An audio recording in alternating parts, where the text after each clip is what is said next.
Jonathan Vandervoo is what most people would call a loser.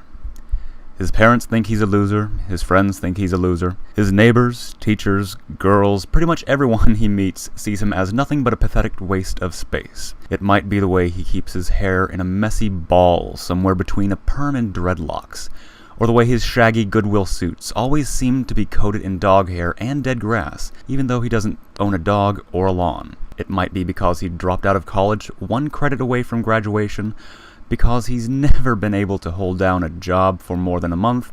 Perhaps it's because he doesn't seem to be able to shave properly, wash his clothes without shrinking them, or even tie his own shoes. Or maybe it's because he lives in a house made of Legos. Jonathan considers himself a master at building with Legos. He's been obsessed with them ever since he was a little kid. His parents encouraged his Lego playing when he was young, buying him all the Legos he wanted, because they hoped the boy would one day grow up to be an architect like his father. They hoped the toy would influence him in this direction, and were very pleased that he spent so much time building miniature houses and cities. "He'll be a fine, hard-working Christian architect," his father always used to say, nodding proudly at his boy. But as he got older, Jonathan never developed any interest in becoming an architect. He just wanted to keep playing with his Legos. Through high school, college, and into his 20s, Jonathan never stopped building things with the multicolored blocks. And as he grew up, the size and scope of his creations also grew with him. He started building Lego elephants the size of real elephants, Lego Mini Coopers the size of real Mini Coopers, Lego army men that stood as high as he was. He's built a Lego piano, a Lego chainsaw, a Lego television that played an episode of Lego 2.5 Men. "But none of these things serve a purpose," his father always says. "Why build anything that serves no purpose?" "Because it's fun," Jonathan always says with a big smile. When his parents threatened to kick him out of their house unless he stopped playing with Legos and got a real job, Jonathan just walked down the street to a vacant lot and built himself his own 3-story Lego mansion. It might not have all of the luxuries of a normal house, but he's happy living there. And without needing to pay rent, he doesn't have to worry about a job. He's free to dedicate as much time as he wants to building his Lego works of art. Perhaps most people would see him as a loser for dedicating all of his time building things with Legos, but Jonathan couldn't disagree more. He believes Lego building is an important form of art that deserves just as much recognition as any other art form, and it is his goal in life to build the greatest creations this world has ever seen. Jonathan wakes to the sound of knocking coming from the front door downstairs. He rolls over in his dragon-shaped Lego bed and pulls the pink blanket over his eyes. The knocking continues. He's sure it's just another customer. From 2 p.m. to 6 p.m., even if he happens to be at home, Jonathan opens his Lego house to the public. He charges $5 per person to tour his home. This brings in about $15 to $35 a week, which is plenty of money for him to buy food, beer, and more Legos. But he has no intention of answering the door for this customer. It's only 10 in the morning, and he never lets anyone inside before 2 p.m. After what seems like an hour of knocking, he finally gets out of bed. But before he pulls on his yellow plaid suit pants and buttons up his too small pumpkin orange shirt, the knocking stops. He pushes open the blue Lego shutters and looks out of the window, but he doesn't see anybody standing outside. The neighborhood is quiet. Everyone is at work or at school. Not a single car is on the street. Jonathan shrugs and goes about his morning routine. He takes a shower in the black and white checkered bathroom. The water comes from a small tank of rainwater on the roof and sprinkles down on him through a flower-shaped spout. The water is usually pretty cold and the supply is limited, so he always keeps his showers brief. They aren't as soothing as the hot showers he took when he lived with his parents, but he likes the feeling of the bumpy Lego tiles beneath his bare feet and likes that he'll never be in danger of slipping in the tub. After the shower is over, the excess water drains out through a pipe onto his flower garden outside. The flowers don't need to be watered, though. They, too, are made of Legos. He gets dressed and goes downstairs to the kitchen on the second floor. He makes breakfast, which is the same breakfast he has every morning. Toast! With his battery-powered snail-shaped Lego toaster, he cooks up some scrumptious toast with honey. This is pretty much the only food Jonathan eats when he's at home. His Lego oven is just a decoration and doesn't actually work, nor does his Lego microwave. Only his toaster works, so it's the only hot food he can make for himself.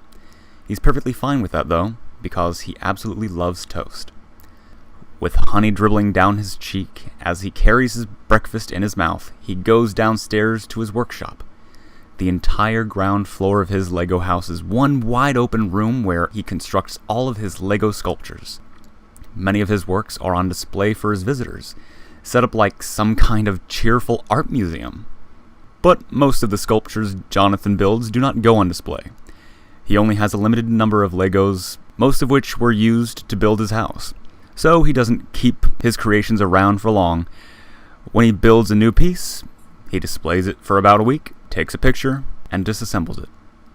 He has hundreds of photo albums full of pictures of his creations. Whenever he feels sad or lonely, all he has to do is flip through a photo album and it will always cheer him up. He turns on his iPod to play some Mariachi Punk music and then gets to work. For the past 2 years, Jonathan has worked while listening to Mariachi Punk. It's his new favorite genre of music, which was invented by a scene of urban Mexican street punks. Basically, it is pop punk with a mariachi-style horn section. It's very underground in Mexico and even more underground in other countries. While bobbing his tangled hair to the mariachi beat, he dives into his creation with all of his heart and soul. He builds a life-sized sculpture of a crippled devil in a wheelchair with a long Santa beard and curly mountain ram horns. When Jonathan builds, he builds fast. Really fast. His hands move so quickly that it's as if somebody has pushed a fast-forward button on his body. He can stick the Legos into place flawlessly with each motion, no matter how quickly he moves. Within just a couple of hours, the new sculpture is already complete. He stands back and admires his work. The Lego devil glares up at him with an angry face. He isn't sure why he decided to give the devil such an ugly, menacing facial expression. He isn't sure why he decided to create a devil at all. Normally he prefers to create cute things like giant smiling ladybugs and unicycle riding geckos. But this one just creeps him out. When he rolls the wheelchair-bound devil into the display section of the room, he faces it away from him. He decides he doesn't want to look the thing in the eyes again until it's time to take him apart.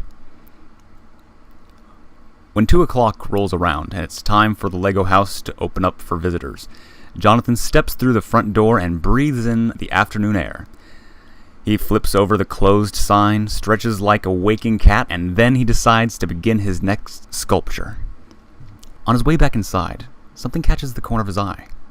There's graffiti on the wall of his house, just next to the door. But the graffiti isn't spray painted on his house. It is burned into the Lego wall as if done with a blowtorch.